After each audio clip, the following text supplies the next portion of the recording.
Salut à tous, on se retrouve aujourd'hui pour parler du FC Barcelone en ce jeudi 24 février. Et aujourd'hui, c'est jour de match pour le Barça qui se déplace ce soir à 21h du côté du stade Diego Armando Maradona, le stade du côté de Naples pour jouer ce 16e de finale retour d'Europa League. N'oubliez pas qu'au match aller, il y avait eu un partout, donc tout se jouera ce soir. Donc grosse rencontre bien sûr pour le Barça qui a pour objectif de remporter cette Europa League. Et on peut voir du coup le groupe convoqué par Xavi pour ce déplacement en Italie ce soir. Donc tout le monde est là, comme Dembélé, comme je sais pas Piqué ou même Aubameyang bien sûr, il figure l'attaquant gabonais. Donc Xavi est en conférence de presse hier, il a dit que ça sera un match difficile face à une équipe physique. Je pense qu'ils viendront nous presser haut. C'est un bon test pour voir si le Barça peut tenir tête à un grand d'Europe. Il a aussi fait des autres déclarations, une pression supplémentaire avec l'urgence qu'on a. Chaque match est une finale, on veut montrer qu'on peut rivaliser sans complexe en étant soi-même. Il a aussi dit un match très intense nous attend avec un rythme de jeu élevé, une guerre du football nous attend pour avoir le ballon à domicile. Mais on croit au modèle. Il a aussi dit on va arborer le match de la même manière que si on avait gagné 2-1 ou 3-1 au match aller. Il s'agit de dominer le jeu avec le ballon. Demain, ça sera une guerre de football dans laquelle celui qui a le plus le ballon aura beaucoup à gagner. Bien sûr, être efficace dans le jeu et être mieux dans la rencontre que son adversaire. Il fait aussi des autres déclarations. Il parle du Barça a toujours bien travaillé avec l'académie, il parle de la Masia.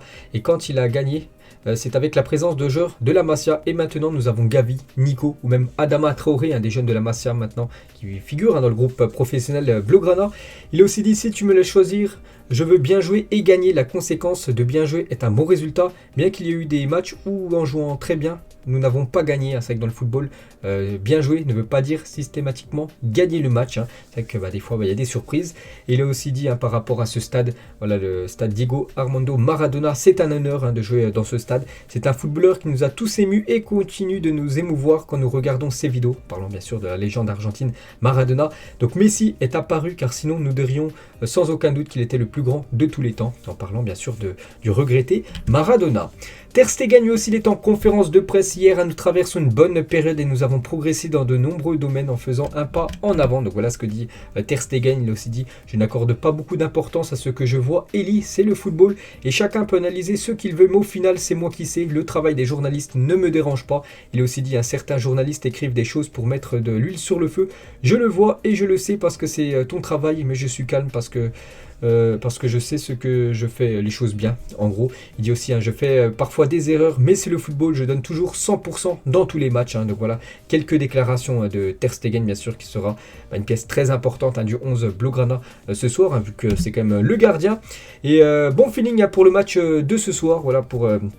Ter Stegen sur son compte Twitter, on a deux photos et on peut voir hier soir, c'était l'entraînement du FC Barcelone. Toujours les équipes quand elles se déplacent jouent toujours la veille dans le stade, un petit entraînement pour s'habituer au stade et à la pelouse.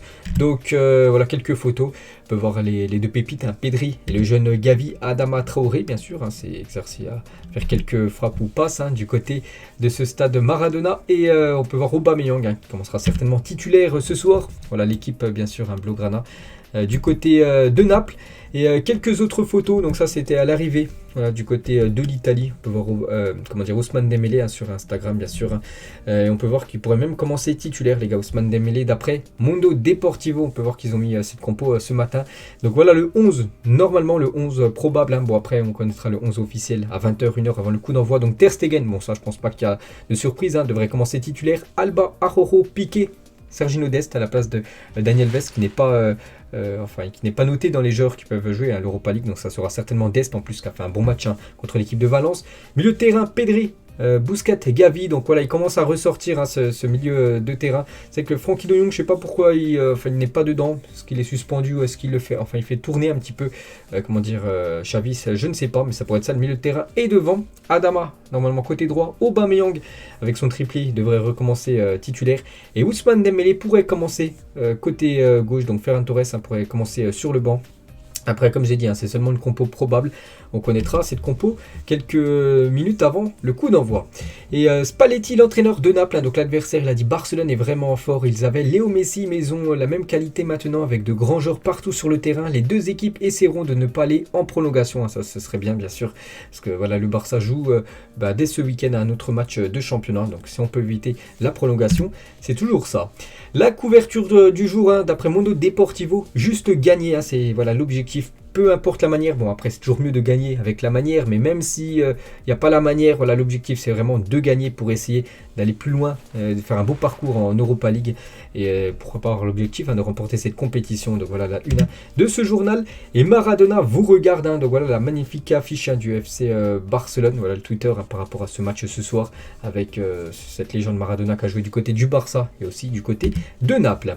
Et le plus grand fan de Gérard Piqué, donc celui qui gère le Twitter du FC Barcelone, donc il a pris en photo ce fan hier du côté de Naples, et on peut voir c'est un grand fan voilà, de Gérard Piqué. Gérard, tu es mon idole, voilà, est-ce que tu peux me donner en gros ton maillot? Elle l'a mis en bas, et on peut voir qu'il a même un tatouage de Gérard Piqué sur sa jambe gauche. Voilà, grand fan du défenseur espagnol. Donc Naples-Barça, c'est ce soir, on en a beaucoup parlé, on en reparlera bien sûr demain avec des autres infos. Et le prochain match, pour vous dire voilà, que c'est important, voilà, c'est le 27, donc c'est dimanche, si je vous le dis, joueront dimanche à 21h dimanche soir, le Barça contre l'Athletic Bilbao. Vous savez que Bilbao, c'est une sacrée équipe, une équipe coriace, on les a bien vus en Coupe du Roi. Donc gros rendez-vous pour le Barça voilà, lors des deux prochains matchs, bien sûr, qui arrivent. Énigme Dembélé, c'était en une de Journal Sport, c'était hier exactement. Et on va parler un petit peu du cas Ousmane Dembélé et Xavi Dembélé, un joueur comme je les aime. Donc il a fait une déclaration hier, toujours en conférence de presse, mais je ne vous l'avais pas lu celle-là. Je le vois heureux, il a été un grand professionnel, il prend soin de lui, il s'entraîne bien, il est positif avec le groupe. C'est pourquoi nous avons décidé qu'il devrait jouer avec l'équipe. Voyons voir ce qui se passe d'ici la fin de la saison. C'est un footballeur que j'aime. Donc voilà les éloges tout simplement de Xavi, la belle déclaration envers Ousmane Dembélé. Et concernant sa situation, Dembélé, on sait qu'il est en fin de contrat, voilà, là, dans à peine 4 mois, et serait content du vestiaire catalan et serait finalement resté du côté du Barça. De toute façon, là, on a toujours su qu'il voulait rester du côté du Barça. Après, le problème, voilà, c'est son contrat voilà, qui pose problème au club du Barça, parce qu'il espère un peu trop d'argent.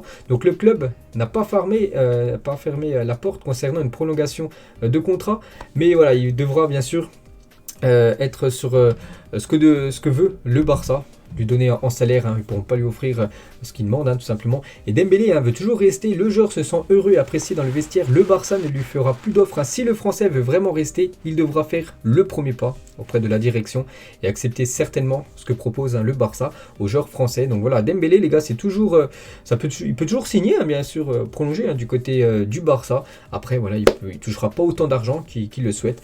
Maintenant bien sûr, c'est à lui voilà, de décider, mais voilà, il peut puisque bien sûr le Barça c'est une très belle équipe, en plus ça fonctionne très bien, c'est un joueur qui peut rester encore je pense de nombreuses années à haut niveau, et ce serait bien pour toutes les parties s'il venait à prolonger du côté de Barcelone. La couverture du jour de Mondo Deportivo, c'était hier, on peut voir Kessie et Azpilicueta, le Barça les veut, en parlant de ces deux joueurs. Il y a des autres joueurs aussi pistés par le Barça. C'est bien Paulo Dybala avec son contrat du côté de la Juventus. Ça expire là en juin prochain. Donc lui aussi, c'est vraiment un joueur très intéressant qui pourra arriver n'importe où gratuitement. On peut voir qu'il y a déjà deux clubs qui sont intéressés, Tottenham et l'Inter. Et aussi le Barça, bien sûr, est intéressé par l'attaquant argentin.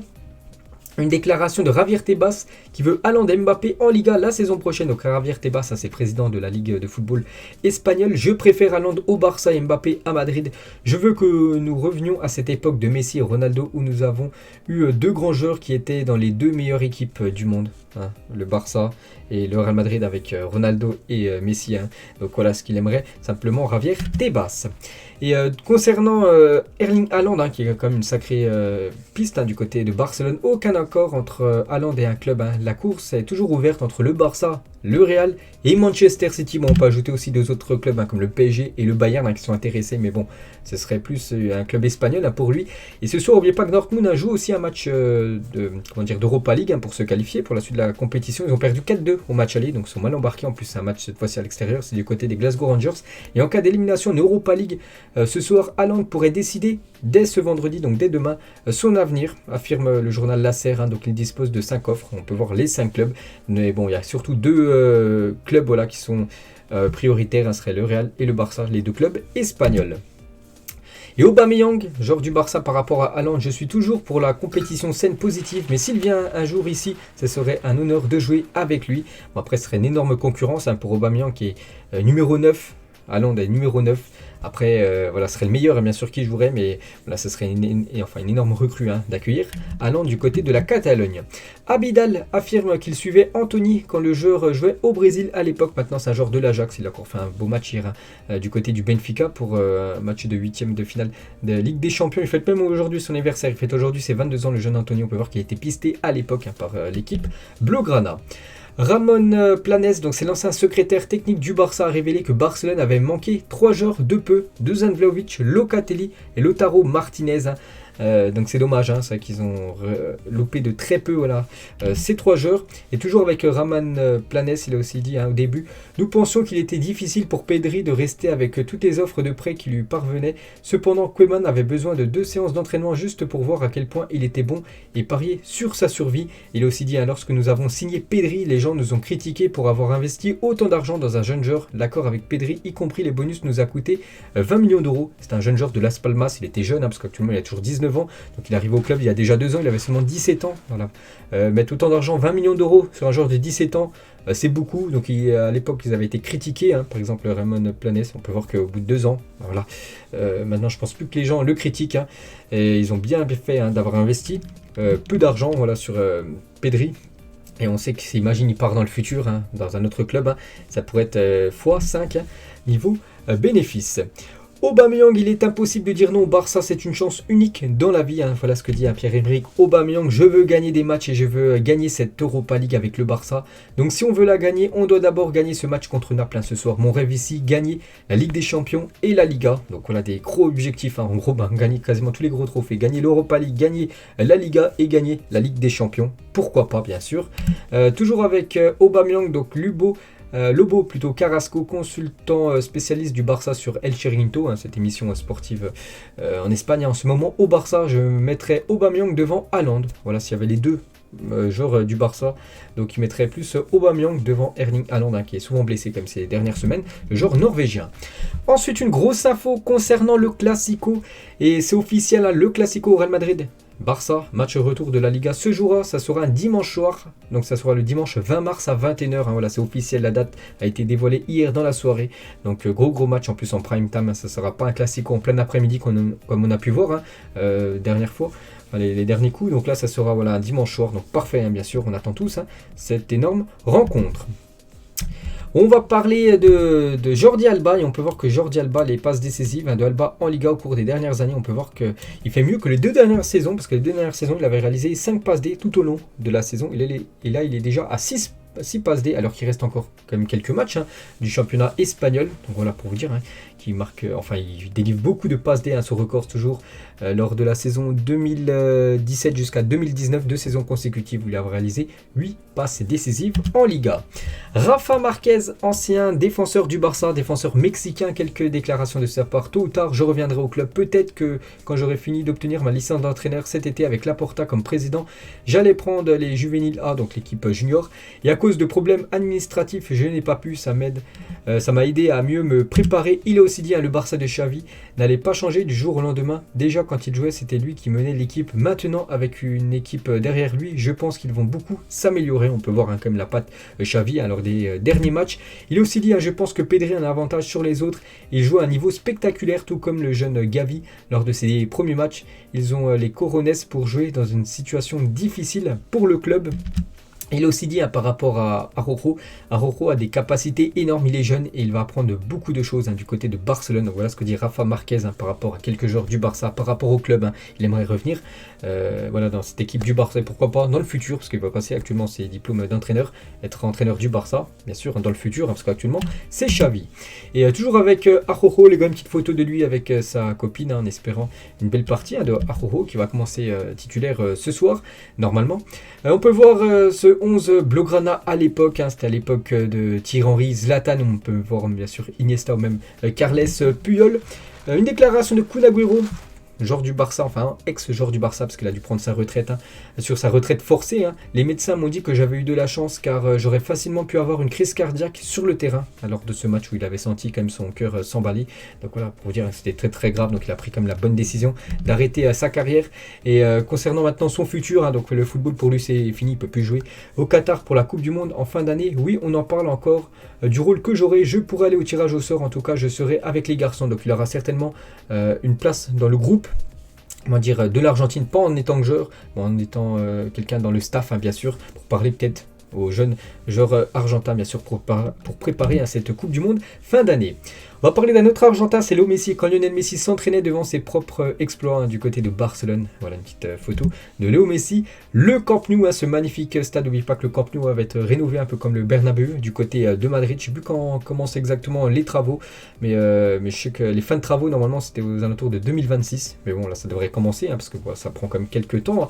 Ça prend du temps à rénover un stade. Donc voilà, actuellement, le stade du Camp Nou. Et vous savez que le Camp Nou devrait s'appeler le Camp Nou Spotify. Les négociations avec Spotify sont en phase finale et le montant final de l'accord est entre 70 et 75 millions d'euros avec certaines variables incluses. Donc voilà, c'est imminent.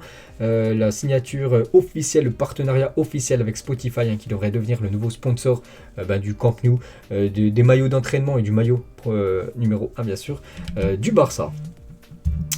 Une photo du jeune Riqui Puig, les gars, à l'entraînement. Il a joué très très peu lors de ses derniers matchs. Déclaration d'Andrés Iniesta. Pour moi, le joueur idéal aurait le coup de tête de Falcao, le caractère de Puyol, la jambe droite de Xavi, la jambe gauche, et l'habilité de Léo Messi, le sens tactique de Busquets et l'instinct du buteur de Cristiano Ronaldo. Un exemple de modestisme, même pas dedans alors qu'il pourrait se mettre dedans. Bien sûr, Andrés Iniesta, donc voilà pour lui le joueur parfait. Xavi, les gars, il a dit j'espère que Nico, Pedri et Gavi pourront nous donner plus de joie et aller au-delà de ce que Busquets, Iniesta et moi avons fait dans le passé, du côté de Barcelone. On va parler de Deco, les gars, ancien joueur Blaugrana. Et Laporta a transféré une première mission à Deco, le scout du Barça en Amérique du Sud. La tâche pour lui de suivre les attaquants entre 17 et 19 ans. Donc actuellement, il a un rôle, il est plus joueur, bien sûr. Il est déjà agent, parce qu'on peut voir que Deco est l'agent du joueur, par exemple, Rafinha, le joueur de Leeds United. Mais il travaille également avec le Barça dans la détection de jeunes dans le continent sud-américain. C'est pour ça que Laporta lui a donné une mission en Amérique du Sud. Et voilà, regardez les jeunes pépites de 17 jusqu'à 19 ans pour potentiellement signer dans le futur du côté de Barcelone. Regardez le magazine du Barça, le Barça, on va dire magazine. Février, on peut voir là ceux qui font la tête, la première page bien sûr de ce magazine. Et on finit aujourd'hui avec quel joueur pensez-vous en voyant ce maillot? Donc moi je pensais directement à Léo Messi. Bon, après il y en a plein d'autres de joueurs qui ont porté ce maillot, donc n'hésitez pas à mettre en commentaire bien sûr pour ceux qui veulent. Donc voilà les gars, la fin de cet épisode consacré au Barça. J'espère que ça vous a plu. On se retrouve demain. Je sais pas encore si je parlerai du Barça, du match ce soir ou du Real Madrid. Je verrai bien sûr demain. Je mettrai je ferai quel club. Allez, bonne journée à vous. Et on espère ce soir bien sûr la victoire du Barça du côté de Naples. Ciao à tous.